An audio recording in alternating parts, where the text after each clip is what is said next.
Greetings and blessings from the Most High, Jah, Rastafari, Crawford Ashley, the spiritual boxer, and I'm going to talk about boxing. And I don't know if I should experiences of what I've seen and where I've been. And it's like the British Boxing Board of Control, very corrupt, very dishonourable. And it's like, they're the face of British boxing. We need another organisation because, honest to God, they've had a monopoly on it for so long, and look what they're doing to it. They're ruining it. They've got judges and referees who are bent, and they know it. You know, but it's been going on from time. The bent officials being paid backhanders, taking a fortune from the boxers in licence fees, and then screwing them over. For what? You know? Killing the sport we love.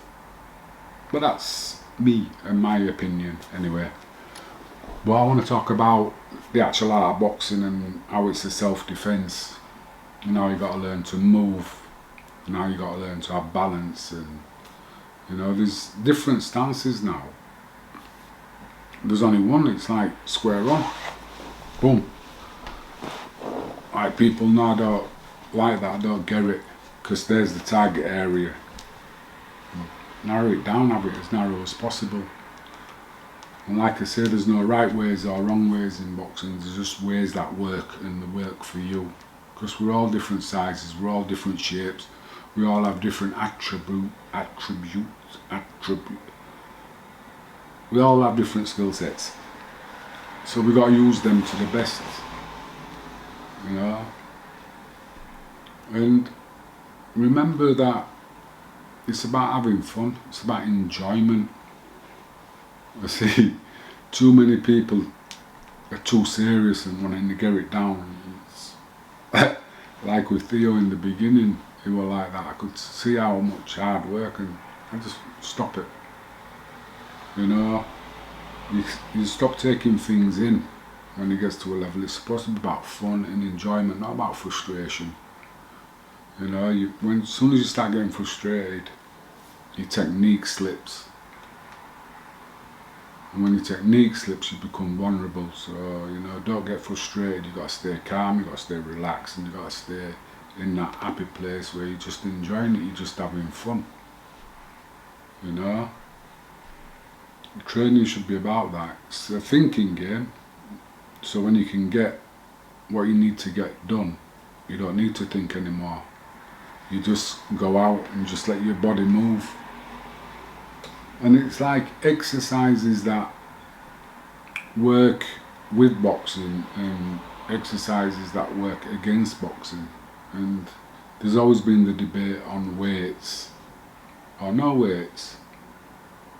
Well, I never did weights. I don't think Ali did weights. I don't think Mayweather, I don't know. But to me, weights stiffen you up. You want to be more flexible. You know, like I was saying in the gym the other day about swapping out weight sessions for stretching and flexibility sessions. My voice and my jaw ain't working properly. But yeah, you want to learn to become very supple, very relaxed, and then it's easier to ride a shot because you're just in the flow. And also I always was taught, don't know if it's true, but it seems to make sense to me, that tense muscles burn more energy. So when you've got these big rock hard muscles, there's burning up more energy and more fuel. And when you're in a ring, you need to conserve your energy and your fuel for fighting. So you need to be relaxed and be smooth. So, and it's everything. It's like, but really tense, relax. You just gotta have it relaxed. You know what I mean? There's still tension there, but it's very relaxed tension. Relaxed muscles, but very strong. And that's, I don't know, it's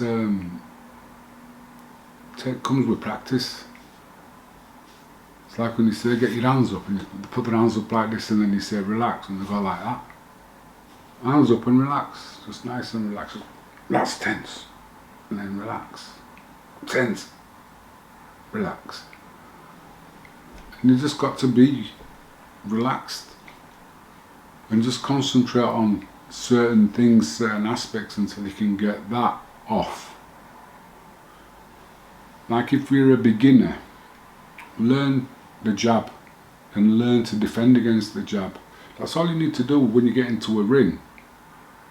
Especially somebody asked the question, how young would I let somebody spar? Well, not me, but would you let somebody spar? And mine is until they're capable of defending themselves. When they can defend themselves, then I'd let them spar. But I'd put them in the ring, boxing position, and call toe touching. Just to touch the front toe, but they've got to look in each other's eyes so they know where the feet are dancing around. In the boxing position, got to touch each other's front toe. That's a good one. And then work on, one of them just has to work the jab. Just throw out the jab. That's the only punch you can throw is a jab. And the other one just knows the jab's coming out and they have to defend against it. Step back, slip, parry it, block it, whatever, and just alternate then for a while until they get used to it. And then teach others things, but work on small steps first till you get competent at something, then move on to something else, then move on to something else, then move on to something else. And like I say to people as well, skip. Learn to skip. It's one of the best warm-up exercises you can do. First thing you come into the gym, skip. Start skipping. Warm yourself up, and it's the bouncing on the toes. That's what gets you the movement, working the ankles, working the calves. That's what's getting you moving round. And then start shadow boxing. And that's all you need to do for a while. Look in the mirror, get your position, get your balance, move backwards and forwards, then move side, then move round, both ways. Never just stick to one way.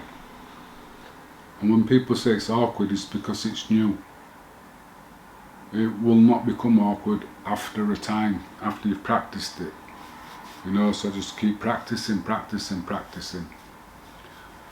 And that to me is like the beginning start of it.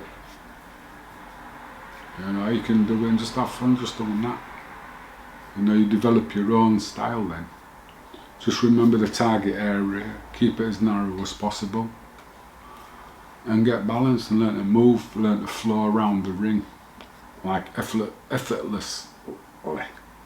Yeah. And if you haven't got a ring, around your living room. Yeah, it's good. But get to a gym, and if they're telling you have to spar, leave the gym. There's been a few gyms I've been to and clubs I was a part of as a kid where sometimes first or second night down they had to spar, and I never got that. Never liked it. And when I had my gym, the rule in my gym was you spar if you want to spar and when you want to spar. There was no it's not forced, and it should never be forced. When the kid's ready, or when your client's ready, that's when you put them in. Same with fighting. I'm not ready to fight. I might think you're ready to fight, but if you're not ready to fight, you'll never be ready to fight. It becomes a mind thing that when you get to a certain level in the gym, you want to test yourself in the ring. But a lot of people don't seem to want to get, or don't get to that level where they want to test.